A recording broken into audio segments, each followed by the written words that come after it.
আমার তখন হামাগুড়ি দিয়ে সারা গায়ে মাটি মেখে ঘুরে বেড়ানোর বয়স, কিংবা বলা যায় তারও কিছু আগে, যে সময়টাকে আমরা জীবন থেকে পৃথক করে ভাবি।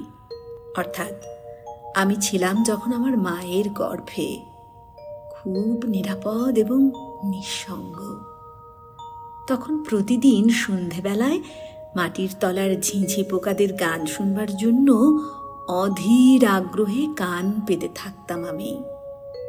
ঝিঁঝি পোকারা মাটি কাঁপিয়ে দল বেঁধে সমস্বরে গান গেয়ে উঠত, আর আমি যা শুনতে চাই তাই শুনতে পাবার ভয়ে যখন জড়িয়ে ধরতাম আমার মাকে, তখন থেকেই আমার মায়ের পায়ের তলার এই মাটিকে আমি জানি। আগুনে পোড়া চিকর মাটি ছিল আমার মায়ের খুব প্রিয়। আমি ভেতর থেকে কত আনন্দেই না গ্রহণ করতাম তাকে। আমার মায়ের নিকুনো উঠানে আমি বারবার ছুটে যেতাম আলপনা আঁকা পদ্ম তুলে আনতে।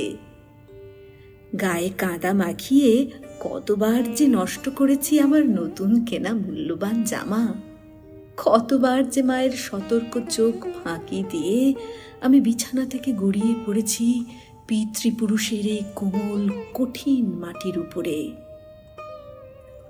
আমার কিচ্ছু হয়নি, শুধু আঘাতে আঘাতে বেড়েছে আমার আঘাত সইবার শক্তি।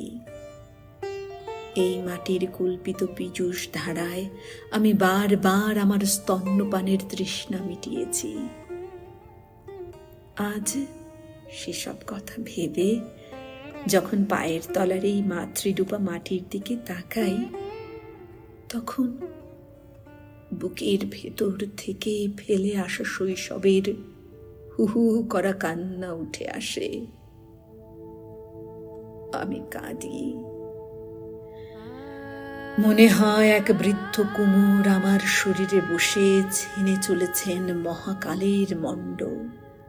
অপত্য স্নেহের জোয়ারে ভেসে যেতে যেতে আমি ফিরে তাকাই মাটির দিকে, ভাবি কত মুষলধারার বৃষ্টিতেই না ভিজেছে তার আস্তর, কত চৈত্রের দাবদাহেই না ফেটে চৌচির হয়েছে তার দেহ, কত যুদ্ধ দাঙ্গা মারি মড়কের আঘাতই না সয়েছে মুখ বুজে, কত শস্য বঞ্চনার অসহ্য প্রহরকেই না সে প্রত্যক্ষ করেছে তার অনিচ্ছুক চোখে।